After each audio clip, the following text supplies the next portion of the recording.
Perkenalkan, nama saya Muhammad Arofi, NPM 20234350031. Saya dari kelompok 5, kelas Y6C, di mana kelompok kami diminta untuk membuat sistem informasi perpustakaan, dan inilah hasil dari kelompok kami. Ini sudah di hosting dan ini tampilannya. Selanjutnya saya akan menjelaskan terkait database yang sudah saya buat. Oke, ini dari web hostingnya. Barusan saya membuka untuk ke database-nya. Nah, di sini di database-nya terdiri dari 5 tabel utama, yaitu buku, transaksi peminjaman, keloans. Buku ini dipakai untuk mengelola buku, transaksi peminjaman untuk mengelola transaksi peminjaman. Kemudian members dan staff ini dipakai untuk mengelola data dari para anggota dan juga staff. Dan users ini adalah untuk mengelola data-data untuk login ke dalam website. Nah, kemudian saya akan menjelaskan isi tabel atau setiap kolomnya beserta dengan struktur dan juga relasinya. Oke, yang pertama ini ada tabel buku ya, di mana tabel buku ini adalah isinya ID sebagai primary key, kemudian titel atau judul, kemudian penulis, penerbit, tahun diterbitkannya si buku, stok dari buku di perpustakaan ini, dan juga untuk covernya. Kemudian saya akan menjelaskan untuk tabel loans atau transaksi peminjaman. Di sini ada ID. Ini sebagai primary key dari ID transaksi peminjaman ya. Kemudian ada book ID, member ID. Nah, ini keduanya adalah foreign key ya. Yang nanti di relasinya saya jelaskan kembali. Kemudian ada tanggal peminjaman, ada tanggal pengembalian, dan juga statusnya. Kemudian saya akan menjelaskan tentang tabel user dulu ya. Tabel user ini adalah akun untuk login di mana terdiri dari primary key ya. Primary key dari users, kemudian nama, kemudian ada username dan password untuk login, kemudian ada role, staff, dan member, kemudian ada member ID dan staff ID, dan mana role ini nanti akan dijelaskan oleh rekan saya di bagian user ya. Selanjutnya ada tabel staff. Tabel staff ini terdiri dari ID, nama, email, nomor HP, dan juga alamat. Selanjutnya di tabel member juga sama, terdiri dari ID, nama, email, nomor HP, dan juga alamat. Untuk relasinya sendiri, members dan juga books ini merupakan memiliki relasi many to many ya, banyak to banyak, di mana dilakukan perantara pivot melalui tabel transaksi peminjaman. Jadi members dengan transaksi peminjaman relasinya adalah one to many, di mana satu member bisa memiliki banyak transaksi peminjaman. Begitupun juga dengan tabel buku ya, relasi ID ini dengan foreign key-nya ini memiliki relasi one to many, di mana satu buku bisa memiliki banyak transaksi peminjaman. Sehingga members dan books ini memiliki transaksi many to many, relasi many to many. Nah, selanjutnya user, member, dan staff ya. Di sini di user ini ada name. Nah, di name ini diambil dari member ID dan staff ID ya. Jadi ID primary key ini merujuk ke foreign-nya, di mana members dan user ini mempunyai relasi one to one. Jadi satu members atau satu anggota perpustakaan hanya boleh punya satu account user. Begitupun juga dengan staff. Staff juga hanya membolehkan relasi one to one. Jadi satu staff hanya punya satu account user. Kemudian saya akan menjelaskan bagaimana isi dari tabelnya ya, yang sudah dibuat oleh rekan-rekan saya juga. Nah, di sini ada ID sebagai primary key, kemudian ada judul bukunya, penulisnya siapa, penerbitnya siapa, tahun diterbitkannya, stoknya nih. Stok ini akan berkurang dan juga bertambah seiring waktu ketika ada transaksi peminjaman dan pengembalian. Image ini adalah cover dari si buku dan kapan buku ini ditambahkan atau dibuat, diedit. Di sini muncul kritik. Nah, selanjutnya saya akan menjelaskan tentang isi dari tabel transaksi peminjaman. Nah, sebagaimana yang tadi saya sudah sebutkan relasinya. Di sini ada ID ya, ID primary key dari transaksi peminjaman. Di sini ada book ID dan member ID ya. Nah, di sini terlihat jelas bahwa satu member ID bisa memiliki banyak transaksi peminjaman ya. Kemudian book ID juga satu buku bisa memiliki banyak transaksi peminjaman. Nah, kemudian di sini ada tanggal peminjaman, tanggal pengembalian, dan statusnya. Masih dipinjamkah atau sudah dikembalikan. Selanjutnya saya akan menjelaskan tentang members, di mana di sini adalah data-data dari para anggota perpustakaan ya. Jadi ini hanya nama, email, nomor HP dan juga alamat. Dan ini adalah sebagai primary key. Selanjutnya saya akan menjelaskan tentang isi dari tabel staff yang sudah ditambahkan. Di sini ada primary key atau ID dari si staffnya, kemudian nama, kemudian email, nomor HP dan juga alamat. Nah, selanjutnya saya akan menjelaskan isi dari tabel users. Nah, di tabel users ini ada primary key ya, primary key dari tabel users. Nah, di sini ada nama. Nama ini adalah ngelink kepada tabel member dan juga tabel staff ya. Contoh ini administrator, staff ID. Nah, di sini foreign key-nya. Nah, kemudian username dan password ini dipakai untuk login ya. Nah, di sini sudah di hash ya untuk hash 256. Dan begitupun untuk member. Seperti ini member nih. Nah, di situ ada role-nya member. Di sini nama ini diambil dari tabel member, di mana di sini ngelink foreign key-nya kepada member ID. Oke, kurang lebih sekian untuk penjelasan database yang sudah saya buat. Selanjutnya akan dijelaskan backend kode oleh rekan saya. Assalamualaikum warahmatullahi wabarakatuh. Perkenalkan, nama saya Jadi Abidin. Saya dengan NPM 2023 43500 2053. Di sini saya bakal ngejelasin backend code dari aplikasi perpustakaan yang dibuat oleh kelompok 5 ya. Nah, yang bisa kita lihat di sini terdiri dari beberapa struktur folder ya. Ini skeletonnya nih, aplikasinya nih. Itu dari folder aset, class, config, include, patch. Juga ada beberapa file kayak ht access buat konfigurasi web config-nya di hosting. Terus ada index.php, ada juga perpustakaan PWL SQL, itu database-nya sebenarnya. Oke, di sini saya bakal jelasin dulu apa itu aset. Aset di sini tuh sebenarnya buat menyimpan file-file statis secara publik. Di sini ini ada kode CSS, kita bakal menyimpan CSS yang bersifat global, itu disimpannya di CSS asset. Jadi kelas-kelas CSS yang bersifat global kita simpan di sini di aset CSS. Nah, untuk JS-nya yang bersifat global scope-nya ini bakal disimpan juga di aset.js ini, di aset/js-nya ini dengan nama script.js. Oke, nah di sini ada folder upload. Nah, folder upload ini dia ada folder book. Nah, folder upload ini itu buat menyimpan gambar yang bakal diupload yang ada di di aplikasi. Ini ada app icon buat icon yang ada di atas navbar form. Ini ada logo juga, logo yang kita pakai. Yang ini kita logo ngambil dari Perpusnas Nasional logonya sebenarnya. Jadi kita ngambil dari sana, referensinya kita pasang di sini. Lalu di sini ada folder class. Nah, folder class ini, kenapa ada folder class? Alasannya adalah kita menggunakan PHP OOP. Kita menggunakan arsitektur OOP, Object Orientasi Programming, yang dimana kita wajib membuat sebuah kelas. Kelas ini bakal dipakai di tiap-tiap halaman. Jadi halaman itu punya kelasnya masing-masing, yang dimana kelas ini menampung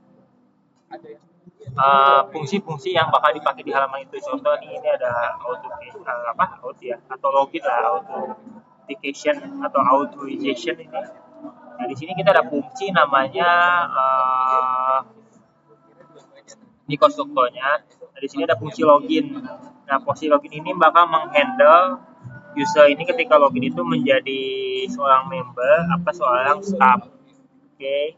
Di sini ada session juga, kita simpan sessionnya, dia bakal nanti dikirim ke halaman lain atau dipakai di halaman lain lah ya bilangnya.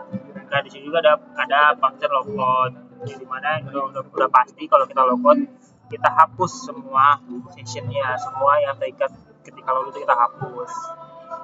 Lalu ada class book. Seperti nama filenya, Passbook ini bakal nge-handle semua action-action yang dipakai di halaman buku itu loh. Kayak rootnya itu adanya di sini. Di sini ada fungsi ngambil semua buku, fungsi search, fungsi available, bukunya ada atau enggak nih, gitu kan. Fungsi find, mencari, find by ID ya ini find by ID. Kalau ini search by keyword nama judul, oke. Lalu ada save, kita menyimpan buku, upload gambar, upload image nih. Lalu ada juga delete, oke. Lalu ada ke database, seperti namanya filenya. Database ini fungsinya adalah untuk menyimpan settingan database yang di hosting. Nah, yang ini settingan yang ada di hosting.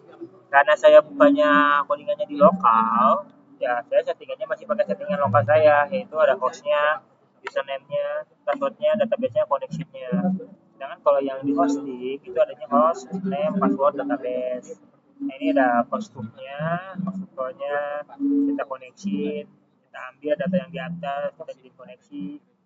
Nah, di sini ada namanya get connection. Get connection itu isinya adalah yang di atas ini, get connection ini isinya di atas. Lalu ada loan. Nah, loan ini apa fungsinya adalah untuk menyimpan transaksi user sama transaksi member sama buku. Jadi ya si database yang sudah saya dijelasin sama teman saya, Ovi di bagian database itu ada table buku sama member kan. Nah itu kita butuh hubunginnya many to many-nya itu menggunakan loan ini. Gitulah. Jadi kayak table pivotnya. Nah table pivot loan ini di aja di sini teman-teman. Ini ada al, buat fungsi letters, menghitung, terus ada akun, create, ada buku member, meminjaman, pay member banyak. Lalu kita lanjut lagi ada file namanya member. Nah ini buat nge-handle action-action yang terkait member, penambahan member baru, pengulangan member baru, edit member baru, edit member lama gitu atau hapus. Nah, ini di sini semua teman-teman ada save, delete, find, ada option juga ada. Nah ini ada user ini buat tentu aja buat login ya, login sama handle staff. Jadi staff ini kita handle-nya di kelas user ya, bukan di kelas lagi, tapi bukan di kelas staff tapi di kelas user, karena nggak terlalu banyak juga yang di handle di user ini, jadi staff itu maksudnya. Ini ada ada payroll, ada find, ada create, ada update, ada user, tambah user, delete user, ini delete. Oke, sekarang kita masuk ke config. Config ini adalah penghubung ya, koneksinya atau penghubungnya untuk inisiasi si database kita. Kita kan tadi udah punya kelas ini ya, kelas apa? Database kan di kelas, di folder kelas, yang dimana isinya itu data-data atau configuration yang bakal kita pakai gitu. Kita bungkus tuh menggunakan git connection kan. Nah, connection ini kita pakai buat inisiasi database, new database. Di new database kita menggunakan git connection ini datanya. Oke, jadi kita inisiasinya di sini. Nah, ini bakal di DI atau di dependency injection ke semua halaman page. Jadi, saya kasih tahu. Ini ada include itu sebenarnya beberapa halaman yang berulang ya, ini kita pakai di sini fungsi yang berulang dia mesti include yang pakai berkali-kali. Ini ada footer atau header, karena halamannya banyak nggak mungkin footer headernya kita bikin berkali-kali ya, karena itu bisa membuang apa efisiensi lah, nggak efisien lah istilahnya. Kita harus don't repeat yourself. Jadi secara umumnya kita kalau ngoding itu selalu pakai sedikit mungkin, tapi bisa dipakai berkali-kali gitu. Ada footer, di sini footer kayak biasa, misalkan PWL itu ada header, isinya ini fungsi-fungsi yang berulang. Ini ada header, isinya yang di atas nafanya. Nah ini baru ada page. Nah ini untuk page ini bakal dijelasin sama teman-teman saya sebenarnya untuk codingannya. sama halamannya ya, UI-nya juga, sama-sama makainya juga itu dari sama teman saya nextnya nih ya. Nah, mungkin saya cuma jelasin doang sedikit contoh kayak tadi si konflik kita itu yang udah di sana, yang udah dibuat di sini di konflik ini bakal dipanggil di sini. Fungsinya adalah untuk memanggil connection-nya. Jadi kalau di setiap halaman yang ada di page ini memanggil connection yang ada di config gitu. Oke, mungkin cukup ya penjelasan saya segitu aja mengenai backend. Jadi ada aset, class, config, include, batch. Nah ini kita menggunakan konsep yang kita pelajari di semester 3 atau 4 ya saya lupa mengenai OOP, Object Oriented Programming. Kenapa nggak pakai PHP prosedural? Karena kita kan belajarnya OOP, jadi kita menerapkan OOP sesuai dengan instruksi untuk menerapkan ilmu sebelumnya dari dosen. Oke, terima kasih mungkin dari saya. Nextnya bakal menjelaskan halaman dashboard nih, home sama dashboard itu akan dijelaskan oleh teman saya. Oke, terima kasih. Baik, terima kasih. Nama saya Jamaluddin Husni, NPM 2023-335-00-288. Di sini saya akan menerangkan tentang home. Di atas itu ada logo Perpustakaan Nasional Republik Indonesia. Terus di sini ada data buku, anggota dan nama peminjam. Berikut contoh buku-buku. Baik, kita akan menampilkan tampilan home.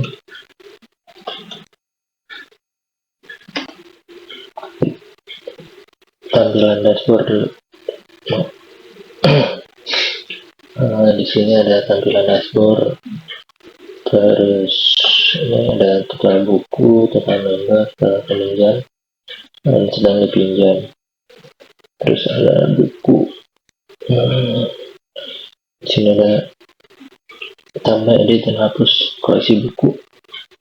Terus besarnya sama ini, tambah akun staff atau sesuai member. Peminjam itu nanti ada catatan pengejar dan pengambilan buku.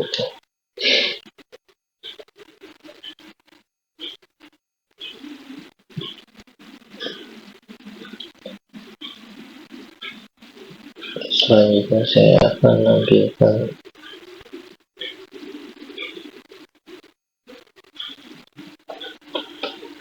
tampilan home.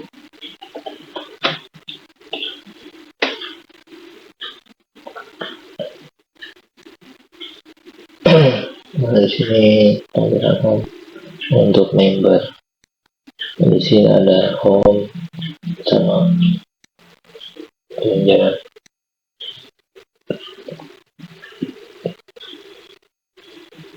Ada data buku, anggota, dan peminjaman.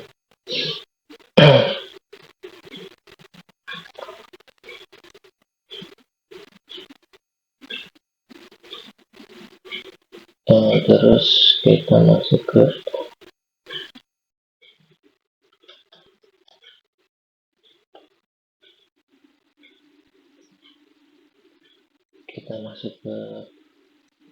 program.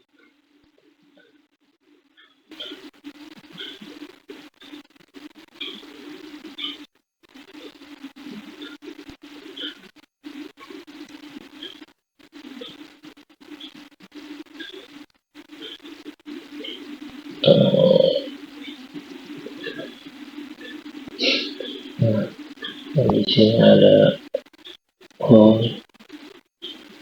Terus ini untuk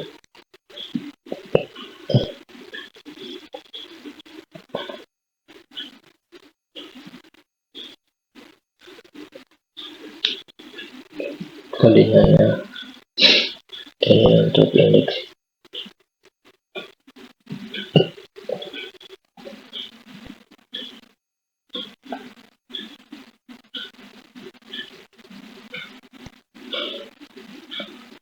Ini untuk dashboard.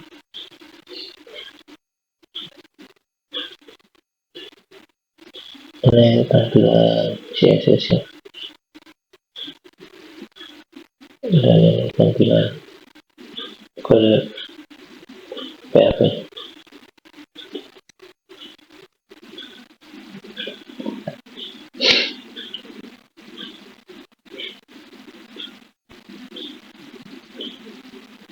Baik, mungkin itu saja dari saya. Selanjutnya untuk menu login, dipersilakan.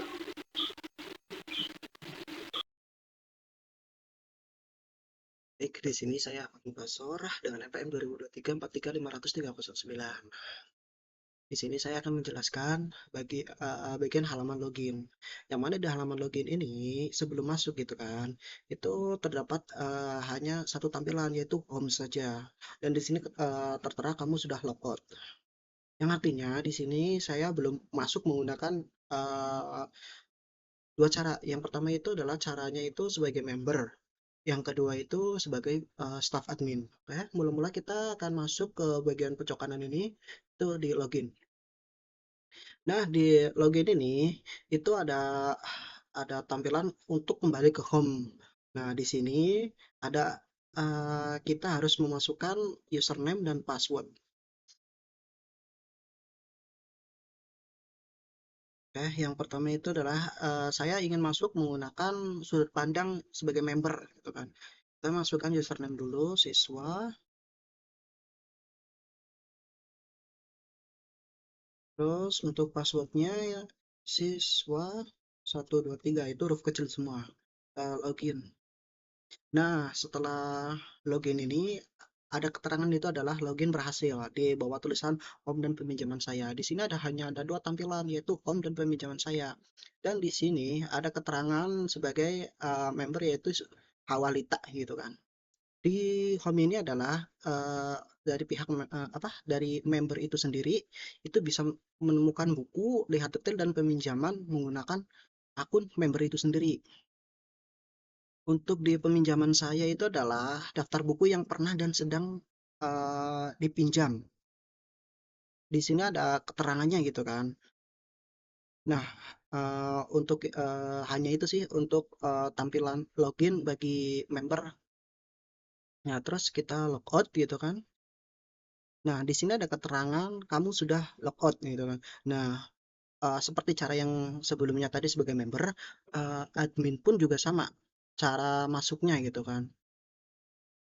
Oke, di sini saya menuliskan untuk username-nya itu admin dan untuk passwordnya itu admin huruf kecil semua 123. Nah, untuk tampilannya itu hampir sama, cuman bedanya itu adalah terdapat di sini tuh beda. Kalau yang untuk apa member itu sendiri hanya ada dua yaitu home dan peminjaman saya. Sementara untuk administrator, admin itu sendiri atau staff itu sendiri adalah dashboard, buku, user dan peminjaman. Nah, di dashboard ini adalah untuk ringkasan data perpustakaan. Dan sementara untuk yang buku, buku itu adalah tambah, edit dan hapus untuk koleksi buku. Di sini ada untuk apa namanya? Untuk menambahkan buku dan daftar buku. Untuk tampilan usernya juga sama. Di sini user adalah untuk menambahkan akun staff atau siswa atau member gitu, itu sendiri gitu kan. Di sini ada tampil untuk membernya. Nah, di sini adalah untuk menambahkan usernya. Dan di peminjaman itu adalah untuk mencatat peminjaman dan pengembalian. Nah, ini adalah daftar pinjaman dari buku yang sudah dipinjam ataupun sudah dikembalikan. Nah, di sini dari pihak staf sendiri, dari sudut pandang staf sendiri atau staf admin itu sendiri adalah untuk bukunya ini bisa menambahkan buku atau intinya menambahkan buku gitu kan. Di sini ada keterangannya gitu kan tanpa peminjaman buku. Nah, untuk untuk selanjutnya adalah saya ingin mengimplementasikan kode yang telah saya buat untuk halaman login ini. Nah, yang kita logout dulu. Oke, di sini ada keterangan kamu sudah logout. Nah, di sini saya akan menjelaskan untuk kodenya. Nah, di sini ada dua gitu kan, yaitu saya membuat index.css sama index.php. yang mana di index.php ini, di sistem login ini, itu saya eh, saya membangun dua file utama yang saling terhubung. Yang saling terhubung yaitu index.php dan index.css. Pada file index.php, di bagian awal saya membuat konfigurasi basis data dan memanggil fungsi quest_only yang ini nih. Agar halaman ini bisa dibuka oleh pengguna yang belum login. Ketika form dikirim via metode post, saya memverifikasi input username dan password menggunakan class out, gitu kan. Yang ini nih. Jika valid, sistem mengerahkan staf ke dashboard dan pengguna biasa ke halaman utama. Jika tidak, sistem menyimpan pesan kesalahan. Di bagian bawahnya saya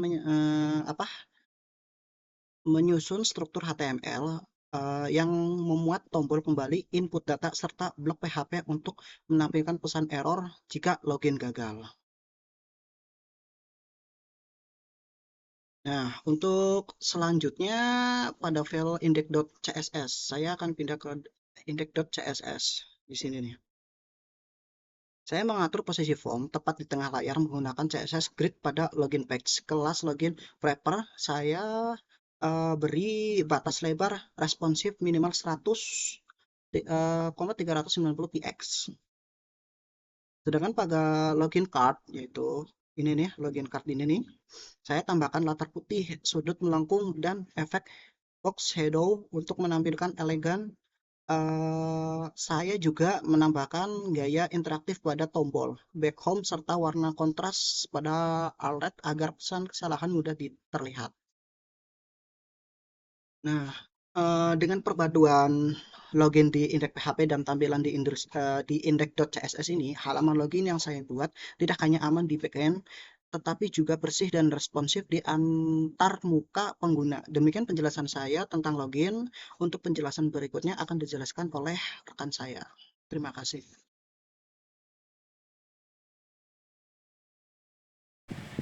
Baiklah, saya Fioni Desania Gesti, NPM 2003-4350225. Di sini saya akan menjadi staf buku dan saya akan menjelaskan. Yang pertama, kita login dulu datanya, kita pilih book karena saya staf buku.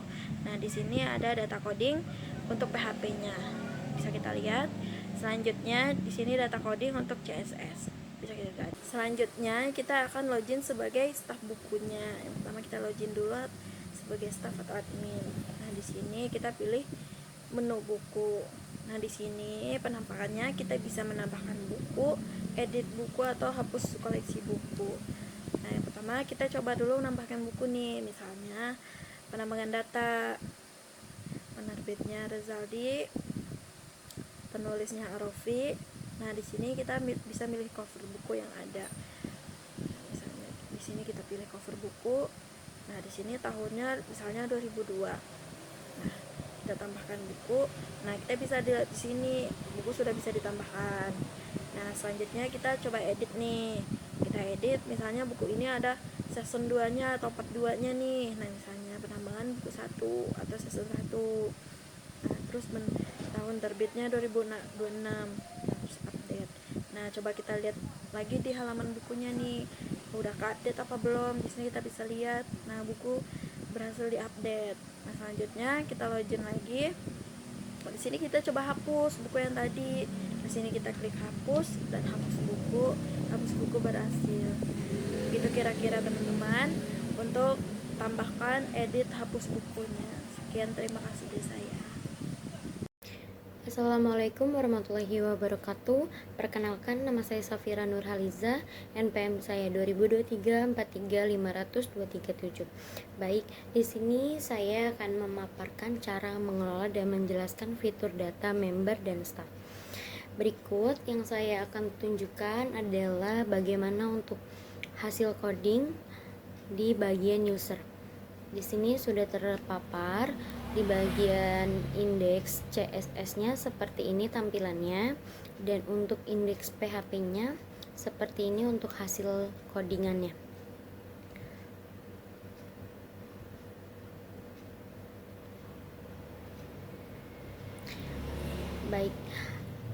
untuk lebih lengkapnya saya akan menjelaskan untuk di bagian webnya.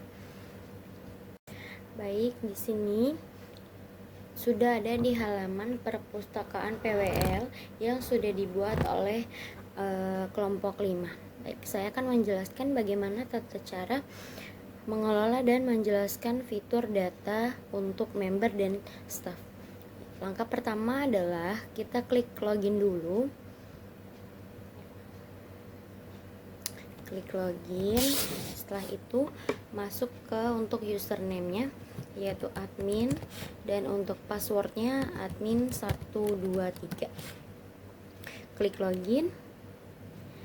Nah, jika sudah ada tampilannya seperti ini, kita pilih di bagian user. Nah, di bagian user ini ada 2 akun, yaitu akun member dan akun staff. Ini untuk tampilan akun membernya, dan untuk tampilan akun staffnya seperti ini. Tidak jauh beda dengan yang member, tetap sama aja. Nah, berikut saya akan beritahu caranya bagaimana kita untuk masukkan data-data member baru. Di sini sudah tertera ada nama. Untuk contohnya kita pakai nama Dina. Untuk username-nya Dinaya, dan untuk passwordnya 12345. Gmailnya Dina.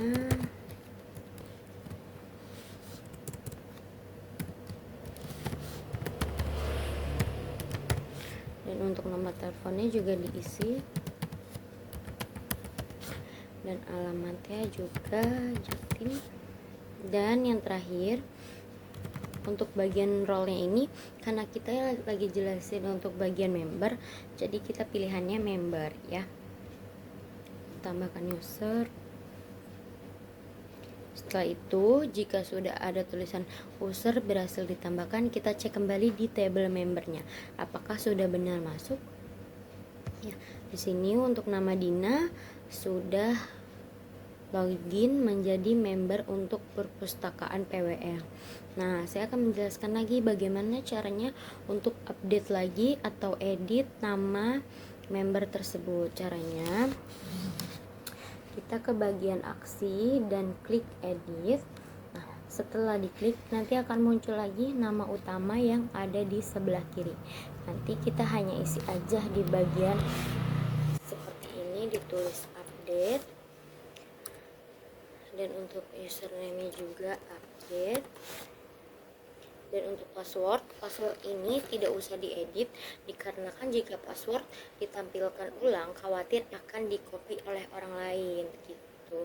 Jadi bukan berarti password tidak di-update dan akun tidak bisa dipakai. Untuk akun tetap bisa dipakai, nanti kita akan coba. Dan untuk passwordnya kita tidak update agar tidak di-copy oleh orang lain, seperti itu. Untuk Gmailnya sama, kita tulis update juga. Untuk nomor telepon tidak usah, dan alamat juga tidak. Dan untuk bagian role ini juga tidak usah diubah karena dia tidak bisa diubah juga, karena dari awal pertama kita milihnya member, jadi dia akan tetap untuk member. Klik simpan perubahan. Nah, setelah sudah disimpan perubahan dan ada tampilan user berhasil diperbarui, kita cek ulang lagi di table membernya apakah benar untuk data Dina sudah terupdate. Nah, di sini untuk data Dina sudah terupdate dengan baik. Nah, setelah ini bagaimana caranya? Akun akan tetap jalan walaupun password tidak diperbarui. Jadi di sini boleh dilihat dulu, di bagian ini adalah masih administrator. Nah, kita logout sebentar dulu. Nah, jika sudah ada tampilan halaman utamanya, coba kita login pakai akun member. Nah, di sini tadi membernya namanya Dinaya, update, dan untuk passwordnya 12345, dan setelah itu klik login. Nah, ketika sudah login ada tampilannya login berhasil. Nah, kita lihat lagi di bagian kanan atas ini, kita login dengan akun member yang baru tadi kita masukkan, seperti itu. Baik, untuk lanjutnya kita logout. Saya akan kasih tutornya bagaimana cara untuk dihapus untuk membernya. Ini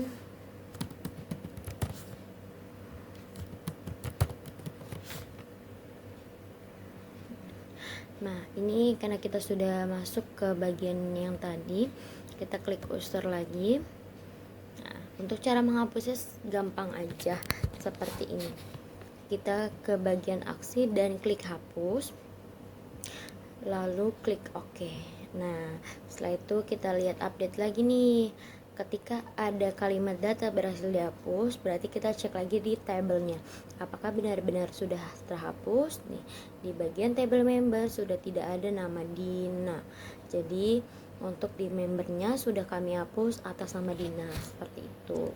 Baik, selanjutnya saya akan menjelaskan bagian untuk staff. Staff itu sama aja kayak tadi yang member.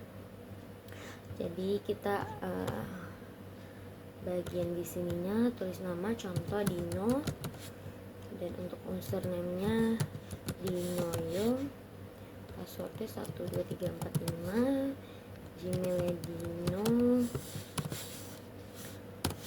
gmail.com, maka tanpa langsung 123456789, dan ini untuk alamatnya. Nah, karena kita maunya kita lagi membahas tentang staff, berarti kita ganti untuk role-nya ke akun staff ya. Setelah itu klik tambah user. Nah, jika sudah ada tampilan seperti ini, baik di sini sudah ada atas nama Dino yang tadi saya bilang. Untuk jika sudah masuk untuk datanya, maka kita cek ulang di table staffnya. Di sini nama Dino sudah masuk. Nah, bagaimana caranya untuk diedit? Sama seperti tadi, seperti ini. Kita klik aksi dan klik edit. Untuk edit sama seperti yang tadi untuk member, hanya ditulis update aja ya. Untuk username juga, dan untuk passwordnya sama yang tadi saya jelaskan, terlebih juga bahwa password itu tidak usah diedit dikarenakan dikhawatirkannya juga takut akan di copy oleh orang lain. Untuk email, nomor telepon tidak usah, alamat tidak usah, dan untuk akun role ini tidak akan berubah karena kita sudah memilih dari awal staff, seperti itu. Baik, klik untuk simpan perubahan. Jika sudah, boleh dicek kembali di tabelnya ya. Nih, di table staffnya itu sudah terupdate.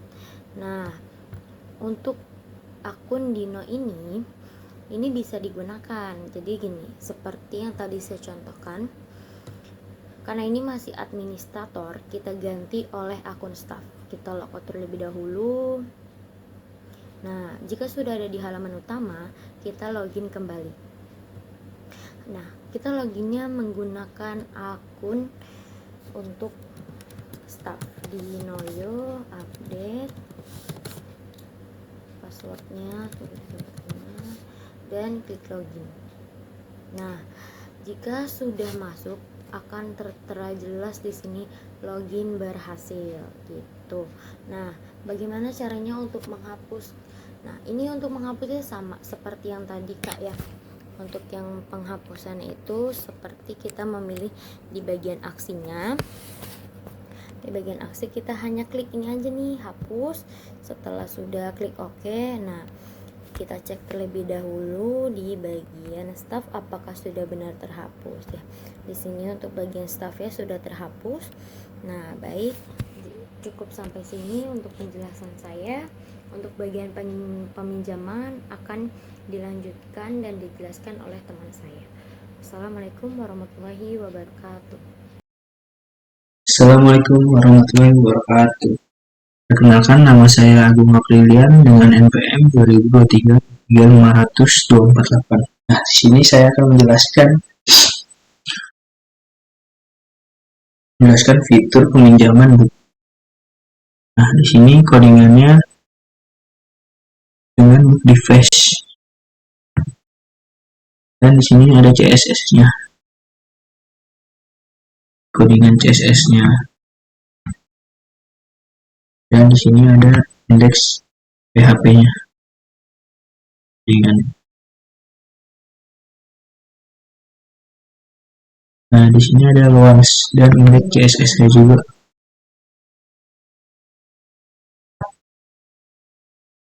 Nah, di sini juga ada indeks PHP-nya.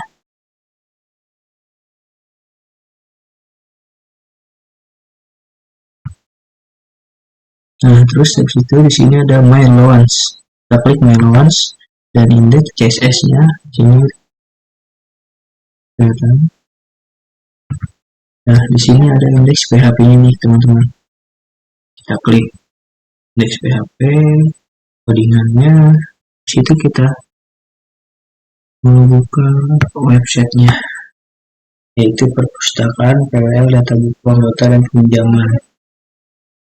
Nah, di sini kita coba login sebagai siswa. Nah, di sini saya akan menjelaskan login dalam bentuk login sebagai siswa dan login sebagai staff.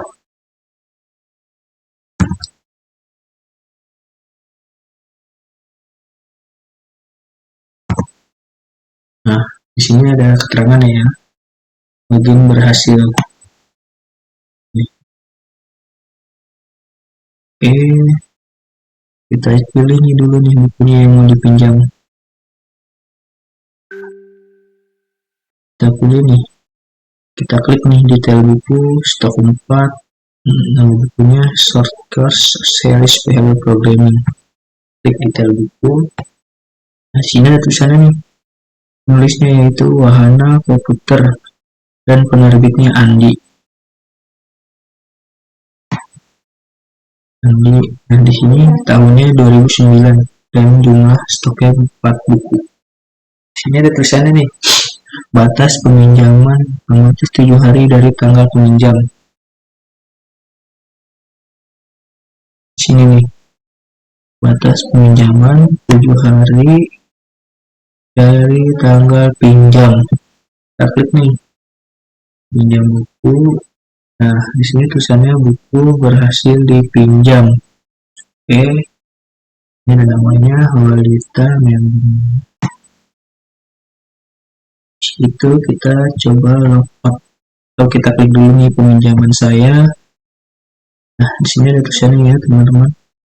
Short Course Series PHP Programming, penulisnya Wahana Komputer, tanggal peminjamnya tanggal 9 bulan 8 2006 dan tanggal pengembaliannya tanggal 16 bulan 8 2026 dan dengan status berhasil dipinjam. Nih, habis itu kita logout, kita login sebagai staff atau admin.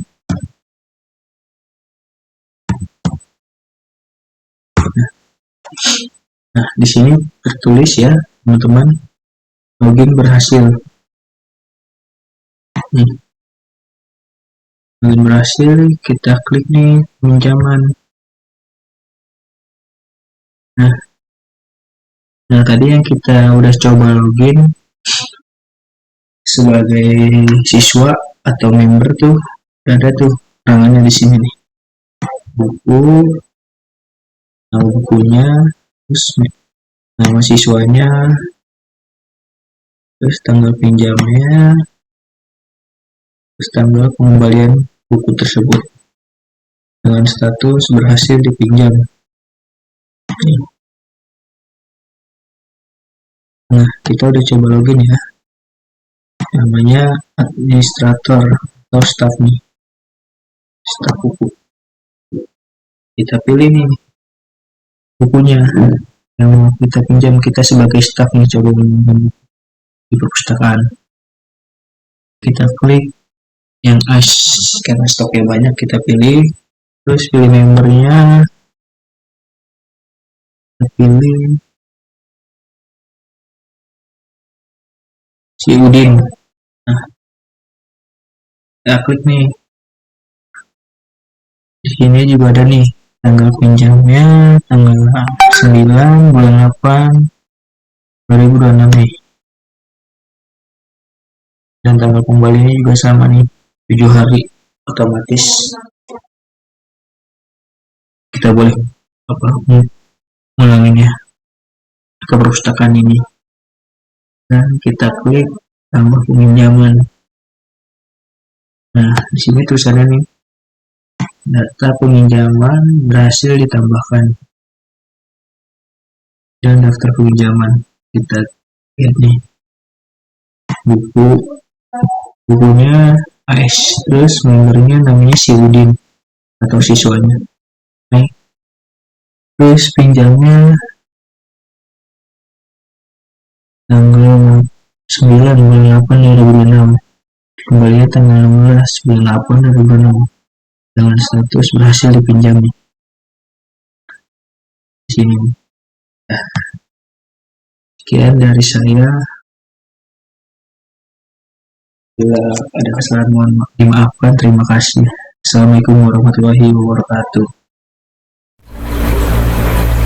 Saya Arif Wijaya, NPM 2023435352. Pada kesempatan ini saya akan menjelaskan bagian hosting dari proyek kelompok kami. Untuk hosting kami menggunakan Infinity Free. Kenapa memilih Infinity Free? Karena menyediakan layanan hosting secara gratis sehingga cukup sesuai dengan kebutuhan proyek dan pembelajaran kami. Selain itu, Infinity Free menyediakan dukungan untuk web server Apache yang berfungsi sebagai web server untuk menjalankan dan melayani aplikasi atau website kita. Untuk database-nya, hosting ini juga mendukung MySQL sehingga aplikasi yang kami buat menggunakan PHP dapat terhubung dengan database. Selanjutnya saya akan menunjukkan bagaimana proses hosting yang kami gunakan. Pertama, setelah login ke Infinity Free, kita masuk ke menu hosting akun. Di sini terdapat hosting akun yang sudah kami buat. Pada akun ini terdapat domain yang kami gunakan untuk mengakses website kami. Kita bisa memilih domain yang ingin kita gunakan, kemudian klik manage untuk masuk ke pengaturan hosting. Setelah kita klik manage, kita akan memasuki ke halaman pengelolaan hosting seperti yang terlihat ini. Di halaman ini terdapat beberapa menu utama seperti overview untuk melihat informasi umum hosting, control panel untuk pengaturan hosting, file manager untuk mengelola file website, script installer untuk instalasi script, resource usage untuk melihat penggunaan resource hosting, FTP details untuk mendapatkan informasi, koneksi FTP, MySQL database untuk membuat dan mengelola database SQL, dan terakhir ini ada deactivation history untuk melihat riwayat penonaktifan akun. Di kali ini proyek kami bagian yang paling banyak digunakan atau yang kita gunakan adalah file manager dan MySQL database saja. Selanjutnya kita masuk ke bagian file manager. Bagian file manager ini terdapat folder htdoc. Folder ini merupakan lokasi utama tempat file-file website kita diletakkan agar dapat diakses oleh web server. Jadi seluruh file coding dari project yang sudah kita buat perlu kita upload ke dalam folder htdoc ini.